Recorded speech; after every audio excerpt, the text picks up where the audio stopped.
All right, everyone, welcome back. You know we love to get into the nitty-gritty here, and today we are diving deep into President Biden's efforts to tackle the student loan debt crisis. Yeah, buckle up. This one's a big one. It really is. We've got some awesome sources lined up for this. Reuters, Investopedia, ADC News, and even the New York Post. We're talking the full spectrum here. And get this. Hit me. Nearly 1.1 million public service workers have had a collective $78 billion in student loans forgiven under Biden. Wow. That is a lot. Right. And that's just one program we're going to be talking about today. Yeah, there's a lot to unpack here, for sure. Absolutely. So let's explore exactly what's been achieved, what roadblocks were hit along the way, and maybe most importantly, what it all means looking ahead. Sounds good to me. Let's get into it. Start with that $78 billion number. Okay, so that's from the Public Service Loan Forgiveness Program, or PSLF for short. PSLF, right. Which, from our research, seems like something this administration really wanted to make work.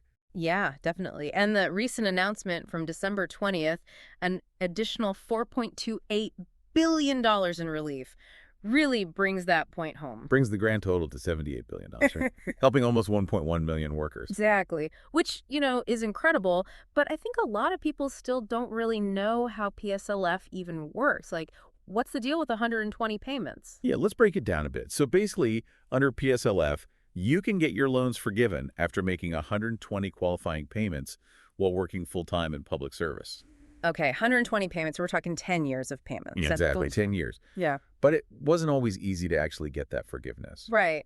A lot of people were running into roadblocks, even if they felt like they met all the requirements. Yeah, the application was kind of a nightmare. Super complicated, a lot of hoops to jump through. Mm-hmm. And the eligibility was pretty narrow, too. So And we're getting denied forgiveness for, technicalities. it seems that way. And that's where the Biden administration really stepped in. Yeah, they streamlined the application process, which is great. Made it a whole lot easier to navigate. And they broadened the eligibility criteria as well, so more people could actually access the relief they were promised. Which makes sense. After all, the whole point of the program is to help those who've dedicated their careers to public service. Exactly. So it seems like with PSLF, Biden's focus was on making sure the program actually delivered on its original promises. Mm-hmm. But what about those who didn't qualify for PSLF? Were there any other initiatives aimed at helping them?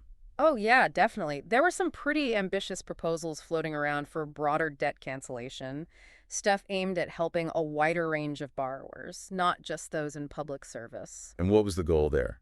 Just kind of blanket forgiveness for everyone? Not quite. I mean, Investopedia and the Department of Education both talked about this, and it seemed like the initial target was around 8 million struggling borrowers. So folks who were maybe behind on payments or facing some serious financial hardship. Exactly.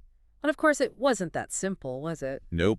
Those broader proposals hit some pretty big snags along the way. Huge legal challenges right out of the gate. The logistics were probably a nightmare too, right? Implementing that kind of widespread change. Oh, absolutely. Especially during the pandemic when they were already dealing with payment pauses. Right. Everything was just so up in the air back then. Yeah.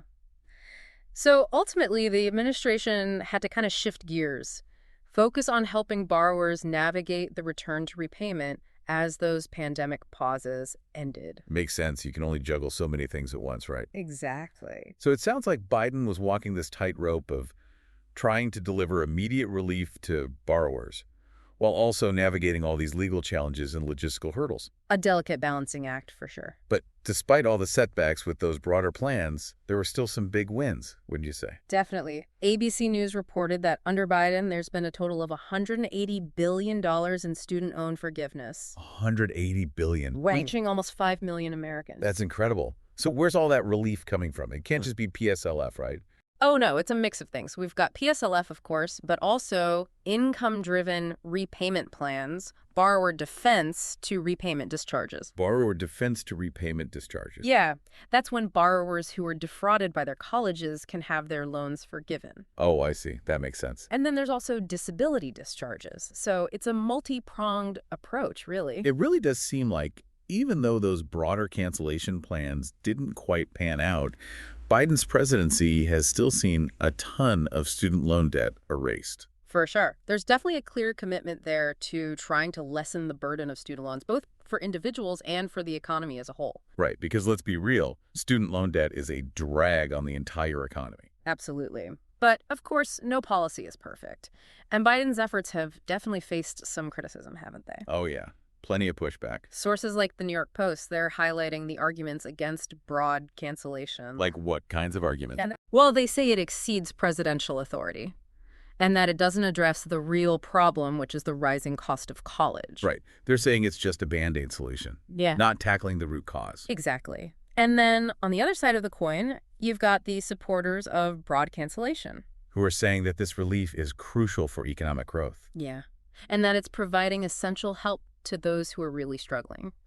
The ones who need it most, you know? Right. So it's a super complex issue with strong arguments on both sides. For sure. And the Supreme Court's rejection of that initial $430 billion plan really highlights just how complex it is. Yeah. A major legal roadblock. Really underscored those limitations and the potential roadblocks for any future large-scale debt relief initiatives. Absolutely. So where do we go from here? What's next for student loan debt relief? That's the big question, isn't it? The million-dollar question. I mean, honestly, it's hard to say for sure. Yeah, there's so many factors at play. The incoming administration's policies will definitely have a huge impact on how things unfold. Absolutely. Will they continue these efforts, expand them, or maybe scrap everything and start from scratch? Who knows? It's a real nail-biter, that's for sure. All right, so let's recap. Biden's presidency has definitely been a pivotal period for student loan debt relief. No doubt about that. Millions have benefited from all sorts of different programs. But looking ahead, the path forward is murky at best. The future is uncertain, my friend. It really is. And that's what I want to leave you all with today. With all this uncertainty swirling around, how do you think the student loan landscape might change in the coming years? And what impact could those changes have on you or on someone you know? It's something to really think about. Yeah. No easy answers, that's for sure. But the choices made in the next few years are going to have a big impact on a lot of people. Couldn't have said it better myself. We just scratched the surface of a super complex issue here today. Barely skimmed it. Who knows? Maybe we'll revisit it again soon and see what new developments have unfolded.